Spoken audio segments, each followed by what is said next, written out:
The moment the judge's gavel struck the wooden surface, I felt something break inside me, not physically, but somewhere deeper, in a place I didn't even know I could still protect.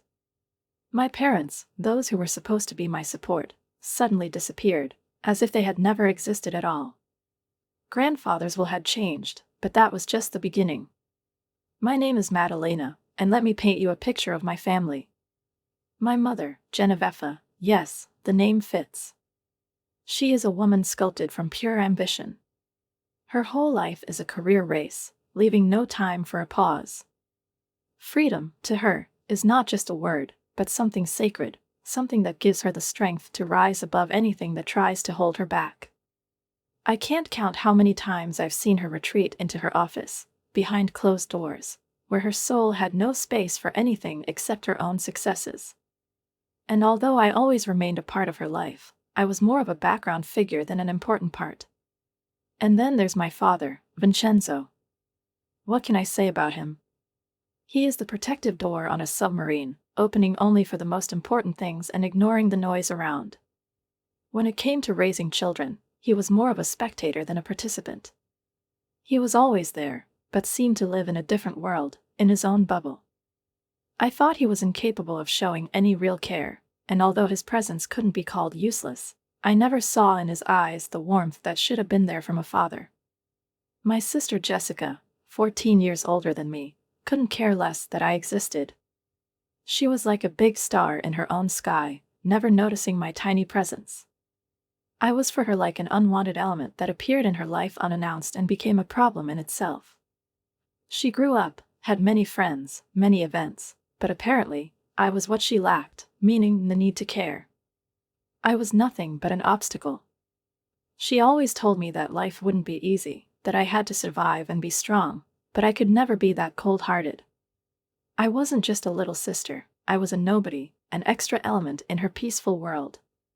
As for my birth, it was more of a surprise than a long-awaited event. My mother was 42 when she found out she was pregnant with me. At first, she thought it was menopause, strange symptoms that could have been anything else. But the universe clearly played a joke on her, for when she finally decided to see a doctor, it turned out it was too late to change anything. That was the moment when her world was once again turned upside down. Vincenzo probably just sighed at one point, and in his eyes, you could read only one thing: "What are we going to do, Mom?" And my mother, like a majestic commander, just looked at him and said, "I don't know. Maybe we should talk to my father." And that's how Grandfather Joe, who lived in Canada, became involved in this story. Wealthy, confident, he flew in to play his part in this family drama. "I'll help you, Genevieve. Just give this child a chance," he said, not understanding that a part of the responsibility also rested on his shoulders. My mother merely scoffed but agreed. "Fine, but I won't let this child ruin my life." And so, ladies and gentlemen, I, Madalena, was born. Premature, with many health issues, in a family that saw me as nothing more than an inconvenience. I spent my early years in the hospital, surrounded by tubes and machines, more in an incubator than at home. My mother, of course, never bothered to be there. To her, it was far more important to keep track of her own successes and career growth. But my father and Aunt Sarah, who had no children or husband, stepped in to replace my parents. Aunt Sarah, if I ever met a saint, it would be someone like her. Every day while I was in the incubator, she sat next to me, holding my tiny hand and whispering words of encouragement. When I finally came home, her gentle words and caring glances became the support I couldn't get from my own mother. Grandfather Joe, always practical and straightforward, intervened again. He bought us a new house, bigger because the old one wasn't large enough for 2 children. The new house was like a museum: look, but don't touch. Don't make noise. Everything must be perfect. I grew up in this house as though in a cage, where every movement was strictly limited. I became an unwanted element, with no right to my own feelings, my own space. My parents were always working, and I was like an afterthought. To them, I was more of a burden than something important. They never let me go, as if I were a leech draining their life force. We had nannies come and go, each with unique traits, but they all left as soon as real care was needed. Jessica, my so-called sister, was an entirely foreign figure to me. She was like something distant and unattainable. In her life, I was nothing. She never tried to play the role of an older sister, and honestly, I never asked her to. 14 years is a huge gap, and she stayed in her own world, where I had no place. I remember one time when I was about 6, I tried to stay in her room while she was preparing for college. Jessica, as usual, was absorbed in her thoughts and worries, so I, hiding behind the doorframe, asked, "Can I watch you do your makeup?" She barely looked at me, a barely noticeable shadow of irritation on her face. "No. Madalena, I'm busy. Go play with your toys or something else," she said coldly, without looking up from the mirror. I didn't understand why she treated me like that. I just needed a little attention, a little care, but her words were like an ice-cold shower, freezing my little heart. Still, I didn't give up. "Can't we do something together?" She threw the mascara on the dresser and turned to face me, her expression even stricter. "Listen, we're not friends, okay? I'm not obligated to entertain you. Go bother Mom or Dad. And that's our sisterly bond." After that, there was nothing else. My mom got worse every day when she came home from work. The routine was the same. She would come in, kick off her heels, and immediately head for the liquor cabinet. I, as always, tried to stay close, not leaving her side. "Mom, can we play a game or read a story?" She poured herself a huge glass of wine, sighed heavily as usual. "For God's sake, Madalena, can't you see? I need peace and quiet. Go to your room and play, you're old enough to entertain yourself." Back then, I didn't take it seriously. At some point, I just stopped trying. Why? Everything was clear. I became a shadow in the house, a ghost in my own home, trying not to be a nuisance. Mom paid less and less attention to me. Her world was filled with work and her own concerns. Dad was always busy or too tired to give me any attention. His favorite phrase became, "Not now, Madalena." One night, I overheard their conversation when I was supposed to be in bed. I sneaked into the hallway, intending to get myself a drink of water, when I heard them arguing. "Vincenzo, you promised me you would help with her," Mom hissed, but I could hear the irritation in her voice. "I work all day too," Dad replied, sounding exhausted. "I'm tired too. But she's always so needy. How am I supposed to do everything by myself?" I didn't stay to hear the rest, but I already understood where I stood. In their eyes, I was nothing more than a burden, a mistake they couldn't get rid of. At some point, I realized that maybe I didn't need to try anymore. Why bother? I learned to be quiet. Not to interfere, not to be a bother. I became invisible to them. My existence was so insignificant in their lives that it was as though I didn't exist. And they, just shadows. The only bright spot in my life was Aunt Sarah. She lived nearby, and I began spending more and more time with her. She became the place where I could be myself, where I was seen, heard, and loved. In her home, I felt real. Aunt Sarah didn't see me as a burden. She always asked me questions, about school, about friends, about dreams and hopes that my parents didn't have. In her eyes, I was something important, not just an empty space to be filled with obligations. Aunt Sarah was like an angel to me when I felt lost. We would spend hours doing puzzles, baking cookies, or simply chatting about what was on our minds. I could feel her warmth, and even though her life wasn't easy, she always found time for me. She taught me how to find joy in simple things, how to enjoy each moment, and, most importantly, how to be heard. Then I turned 14. My life was, to put it mildly, an emotional wasteland. I had learned to survive, gotten used to the silence and loneliness. And at that moment, my parents dropped a bombshell on me. "We have wonderful news for your sister," my mom said, and her voice was so cheerful that I almost didn't recognize her. "Jessica is getting married, and she's pregnant," my dad added, grinning like an idiot. "We're going to be grandparents soon." My reaction was cold. I forced a smile, but inside, I was swirling with confusion. Why were they telling me this, as if I should be happy? I couldn't understand what they were expecting from me. "That's great," I said, suppressing my true feelings. "We're going to be really busy with the wedding preparations," Mom continued, as if she hadn't even noticed my lack of enthusiasm. "So we want you to stay with Aunt Sarah for a while." I blinked. It was so unexpected. I felt like maybe they actually wanted some resistance from me, that they were expecting me to protest. But in reality, those words were a relief. It was probably the best news I'd heard in a long time.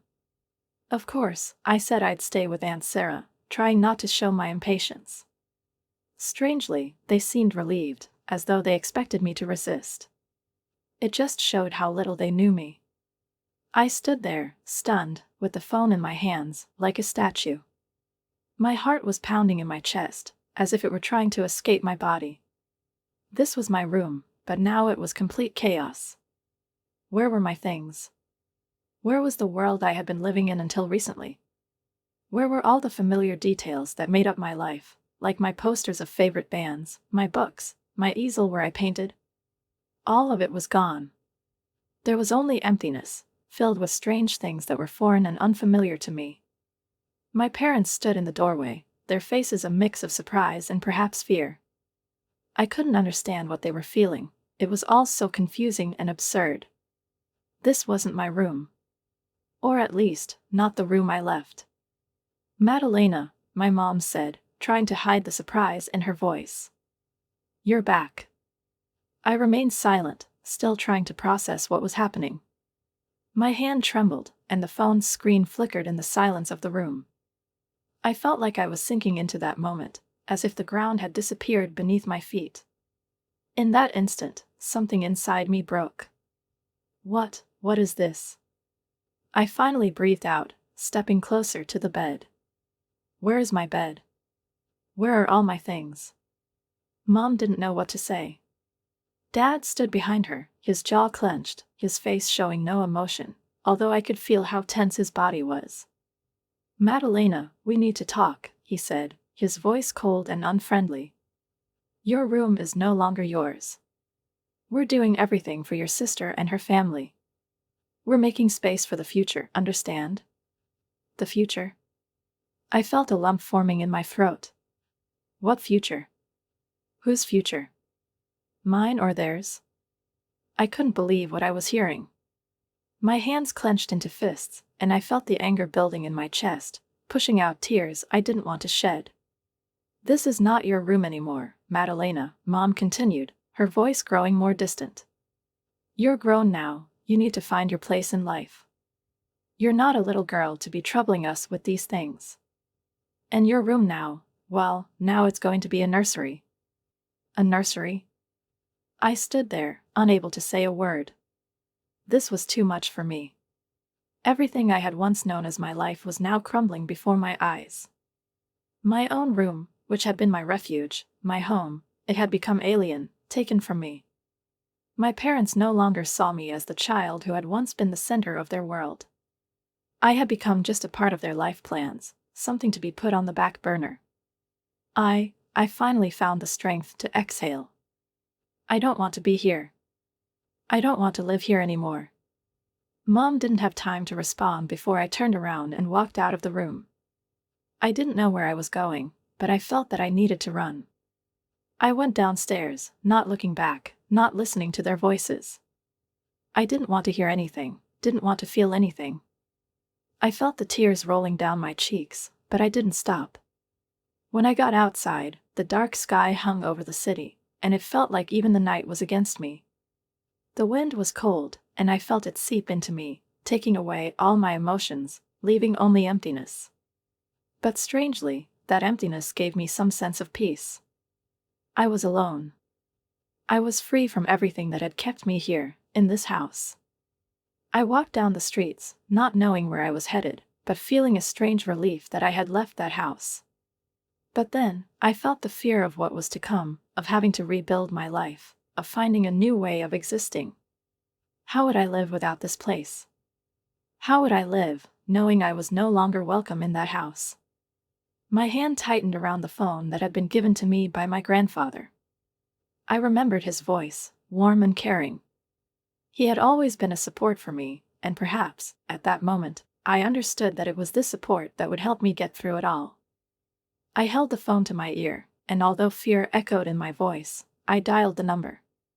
"Hi, Grandpa," I said, trying to sound calm, but feeling a storm rising inside me. "Madalena," I heard his warm voice, "what's wrong?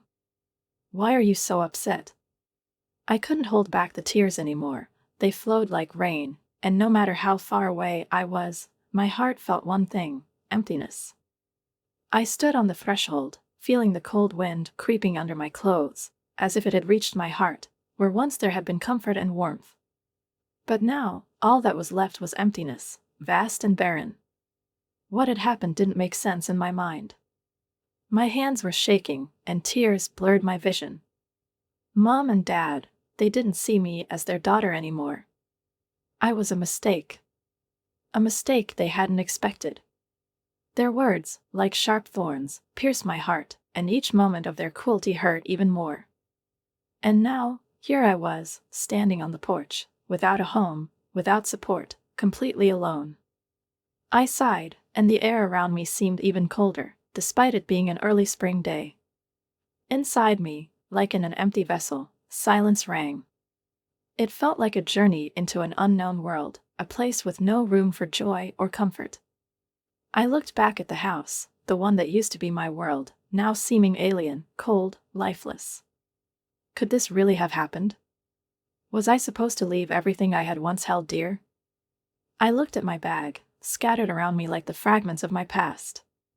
My parents' words, their empty promises, their gaze full of indifference and contempt, stood before me. Everything I had once considered familiar and beloved had disappeared, like smoke, dissolving into the air. Without thinking, I took a step forward, trying to gather my strength. I reached for my bag, pulled it close to my chest, as if it could return even a small part of what I had lost. But the pain didn't subside, it only grew sharper. It was there with every step I took, with every breath. How long would I keep searching for understanding? How long was I destined to feel alien and unwanted? Not knowing where to go, I made my way towards Aunt Sarah's house. It might not have been my home, but it was the place where I at least felt a glimmer of love. I couldn't go back to my parents. I couldn't. It would be too painful. I didn't know what to do or how to live now, but I needed to find a refuge, even a small thread that could pull me out of this hell. And Aunt Sarah was the last island I could lean on. I walked, step by step, soaking in the despair. Strangely, the farther I got from the house, the easier it was to breathe. As though that house, the one that had once been mine, had somehow taken my strength, and now, leaving it behind, I felt myself starting to be myself again. I was beginning to understand that a home is not just walls, it's not just things. A home is a sense of safety, it's love and support. And when those foundations crumble, when they are replaced by coldness and indifference, that's when you experience the loss of home. And maybe this wasn't the only loss I still had to endure. I approached Aunt Sarah's house, and despite my emotional state, a smile involuntarily tugged at my lips. She always knew how to make me feel needed, appreciated. My gaze fell on her home, and I felt a little lighter inside. At least here, I could find understanding. Aunt Sarah wasn't as harsh as my parents. She could understand me, feel what I felt. I rang the doorbell, and soon the door swung open. Aunt Sarah stood on the threshold with a warm smile, her eyes radiating kindness. "Madalena, my dear," she said, her arms wide open. "I'm so happy to see you." I stood there, almost mesmerized, unable to respond immediately, but when her embrace surrounded me, I felt a little safer. Yet, inside, everything was still churning because, despite this love and care, there was no peace in my soul. Peace couldn't return after what had happened. I stepped inside, and Aunt Sarah, noticing the tears in my eyes, gently closed the door. We didn't speak a word. She simply placed her hand on my shoulder, and I felt all the support I had been lacking in her silence. I wasn't in a hurry to tell her what had happened.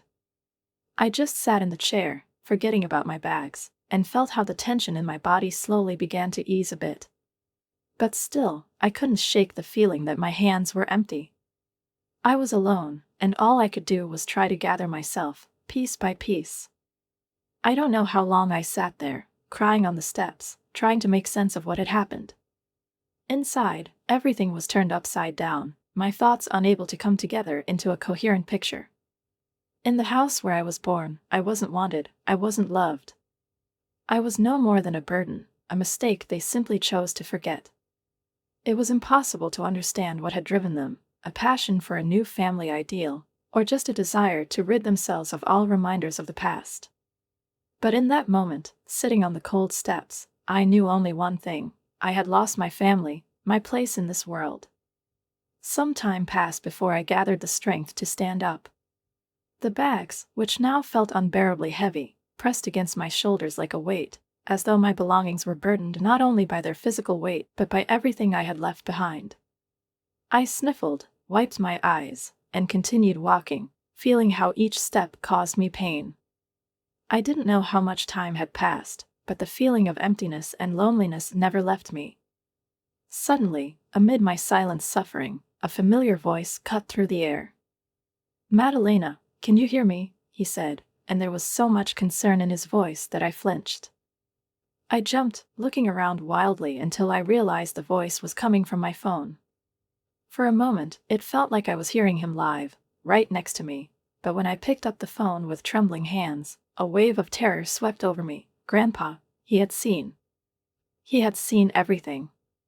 "Oh, sweetheart," his voice was hoarse with emotion, "I'm so sorry you had to go through all of this. We'll figure it out, I promise. Now, go to Sarah's, and we'll see each other at the wedding in a few days, okay? Try to enjoy your birthday, even a little." His words, full of care, strangely comforted me. It was the first spark of warmth I'd felt all day. Grandpa Joe's elderly, reserved, but sincere words always found their way to my heart. Maybe they couldn't bring back the family I had lost, but at least they gave me hope for something more, the possibility that someone still understood me. By the time I reached Aunt Sarah's house, my tears had nearly dried up, but the pain still smoldered in my chest, like hot embers that refused to die. But as soon as I crossed the threshold of her house, Aunt Sarah, seeing my swollen eyes and heavy demeanor, hugged me tightly. Her embrace was like a lifeline in a stormy sea. I felt her warmth, her care, and I felt lighter. Aunt Sarah didn't make me stay silent. She insisted that we celebrate my birthday, despite everything that had happened. She baked a cake, set the table, invited some of my friends. It was like before, but now, in this house, I could feel how important every little thing was, how she was striving to fill the day with even a drop of happiness. But despite her efforts, despite her care, I still couldn't shake the feeling that I had been betrayed. One way or another, I felt out of place among all these people. Jessica's wedding day arrived almost unnoticed. I was sure I wouldn't be invited, so I didn't expect to take part in any way. But Aunt Sarah insisted we go anyway. I couldn't turn down the offer, and although I didn't feel like I was part of their world, I still put on my best dress, and at some point, I realized how much I was dreading what was about to happen at this event. When we entered the reception hall, I almost immediately spotted Grandpa Joe. He was sitting at a table, his back straight, his energetic presence like a magnet that drew my attention. His gaze was focused, and I felt uncomfortable with how he was looking at me. Before we could greet each other, the newlyweds took the stage. Jessica, glowing in her white dress, held her new husband's hand, and their faces were radiant with happiness. Mom and Dad followed them, and you could read the pride they were feeling on their faces. I felt the pain tightening around my heart again. Why was there no place for me in this world? Why had I been denied the love that Jessica had received? The reception continued with toasts and dinner, the usual celebrations for such an event. But soon, congratulatory speeches began, and at that moment, Grandpa Joe unexpectedly stood up. He took the microphone, and his voice rang out across the hall. "I have something to say," he announced, and all heads in the room turned toward him. I felt the air grow tense, as if all eyes were suddenly fixed on me. Jessica and her husband looked uncomfortable, standing there not knowing how to react. My parents turned pale, their faces contorted. Grandpa Joe walked to the front of the room, took the microphone from the stunned best man, and declared loudly, "Ladies and gentlemen, I apologize for interrupting this solemn moment, but there is a serious injustice that must be addressed." He began recounting how my parents had treated me, how their resentment over my birth had impacted my entire childhood. He spared no detail, from their cruel words to the way they had thrown me out on the day I was born. With every word he spoke, the expressions on the guests' faces grew more shocked, uncomfortable, and outraged. Mom tried to interrupt Grandpa, her face turning red, and Jessica couldn't hold back her tears. Mascara was running down her cheeks, and her new husband fidgeted uncomfortably, unsure of how to react. Guests began whispering, casting disapproving glances at my parents, and I felt how they became strangers to me, completely foreign.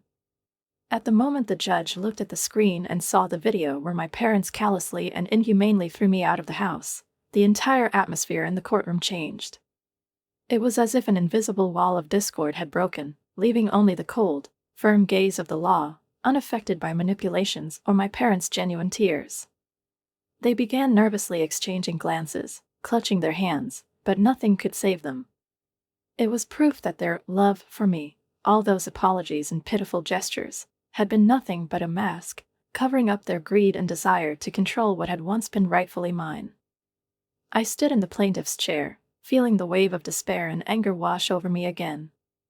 My whole life had led to this courtroom, to this video, where my parents, without a second thought, had unleashed their hatred and cruelty upon me, their own daughter.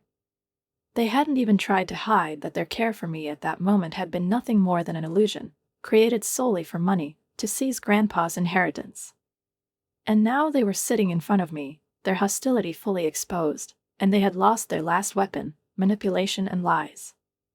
I knew that this is how it would end. The judge remained silent, studying the video carefully. I could feel his gaze becoming increasingly impartial, as though he could see everything I had felt while watching that scene. His face remained stern, but there were flashes of surprise and horror in it. I saw his hand, holding the microphone, tremble slightly as he addressed the attorney, but I can't say that it comforted me. This wasn't a victory, it was a process. But it was necessary. When the judge finally delivered his verdict, his voice was even, without emotion.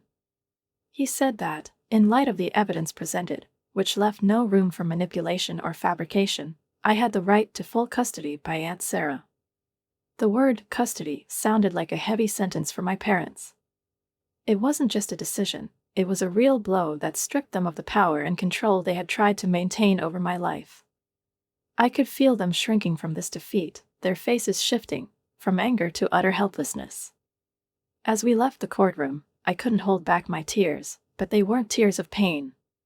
They were tears of relief, pouring out like a storm, freeing me from years of fear, pain, and humiliation.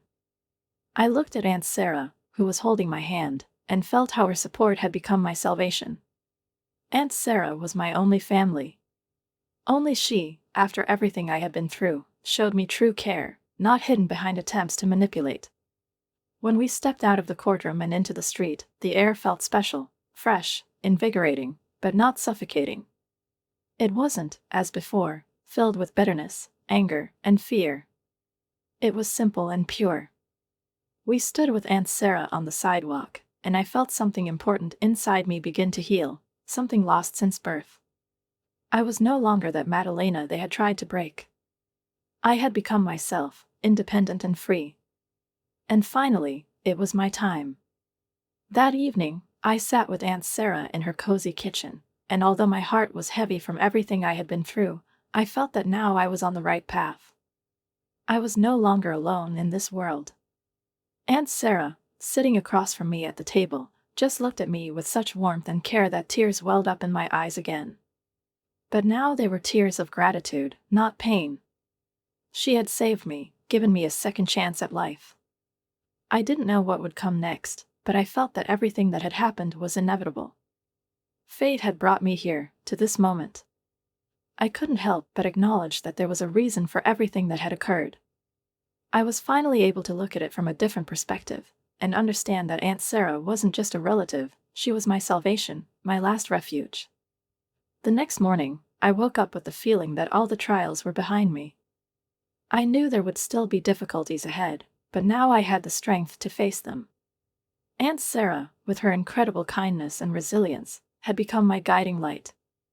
I was ready to meet the new day, and perhaps, one day, I would believe again in what it means to be part of a real family. I would never forget the expression on the judge's face as she watched my parents heartlessly push me aside, without considering the consequences, when the video ended.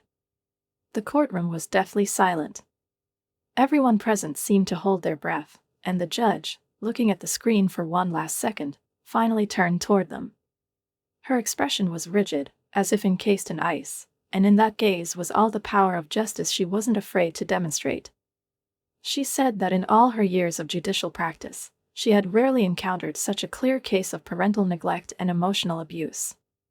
Her words, spoken with unwavering determination, seemed to me like the light I had been searching for so long in the dark tunnel of my life. The decision was made swiftly, like a heavy hammer striking the fate of my parents, destroying their false hopes of regaining my respect or manipulating me. Aunt Sarah had now become my full guardian, and my parents' rights were officially revoked. When the hammer struck, I felt as though an invisible weight had fallen off me. That heavy, suffocating burden I had carried for all those years collapsed downward, and for the first time in my life, I felt relief. Liberation. I was free from their toxic influence, from their manipulations and betrayal. Finally, my life was mine alone. And at that moment, it became clear to me that perhaps that's exactly what this struggle had been for, to teach me how to be strong, free, and independent. Life, strangely enough, has a funny way of returning full circle, as if everything you've experienced comes back to you with renewed strength and meaning when you least expect it. Just when I thought the drama was over and I had finally found peace, Grandpa Joe called us to his lawyer's office. My head was still in turmoil, and the uncertainty of the past events wouldn't leave me, but I followed Aunt Sarah into that old but cozy office. We sat in soft leather chairs, surrounded by high bookshelves made of dark wood, and the scent of old paper that always felt like something important and fateful. The atmosphere in the room was almost mystical, but at the same time, there was no room for laughter or jokes. We waited, and I couldn't shake the feeling that fate was preparing another surprise for me. Grandpa, sitting across from us, began speaking in a serious tone, but his eyes sparkled, and I realized that this time, something significant was about to be said. He stood up and nodded to his lawyer, who took out a thick document and placed it on the table. All this time, Grandpa had been watching us closely, and I couldn't help but feel that every glance of his carried some hidden meaning, as if he knew this was how things were meant to unfold. "I've made some changes to my will," he said, and I couldn't hold my breath. At that moment, I realized this was the moment when everything could change.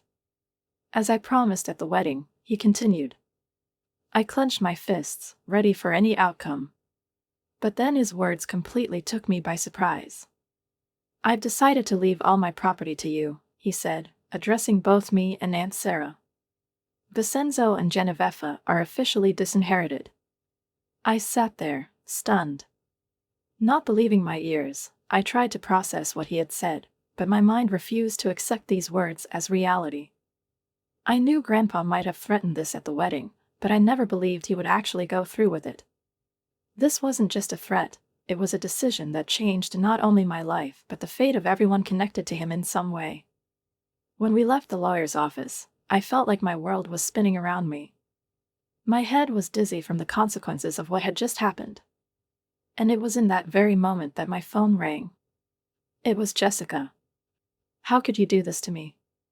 Her voice was filled with rage, and as soon as I answered, she practically screamed into the receiver, "You've ruined everything.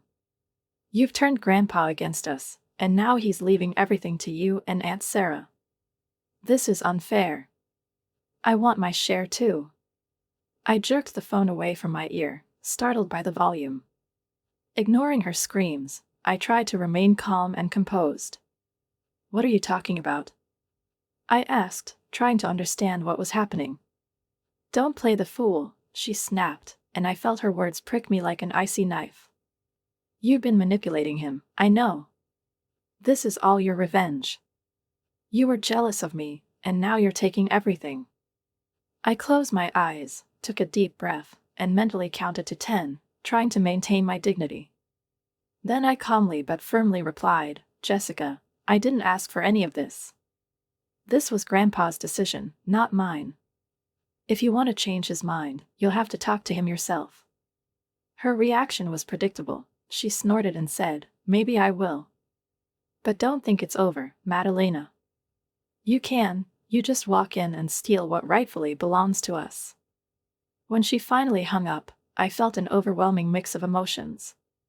Anger, sadness, disappointment, all tangled up in one huge knot. But most of all, I felt exhausted, as if all the strength I had built up over the past few years had drained out of me in that moment. I couldn't bear to go through all this drama anymore, but instead of overwhelming me, it pushed me toward a decision. I decided to focus on my future. My only path now was forward. I threw myself into my studies, determined to ace my exams and get into a good school. Aunt Sarah helped me find suitable schools and scholarship opportunities. Though my family situation was still far from ideal, I understood that new opportunities awaited me, and perhaps more drama with Jessica, my parents, and the inheritance, but now I was ready for it. Now I had a loving home with Aunt Sarah and Grandpa Joe. I stood on the threshold of a new life, and though the road would not be easy, I knew that a bright future awaited me and that I had the strength to face whatever challenges lay ahead.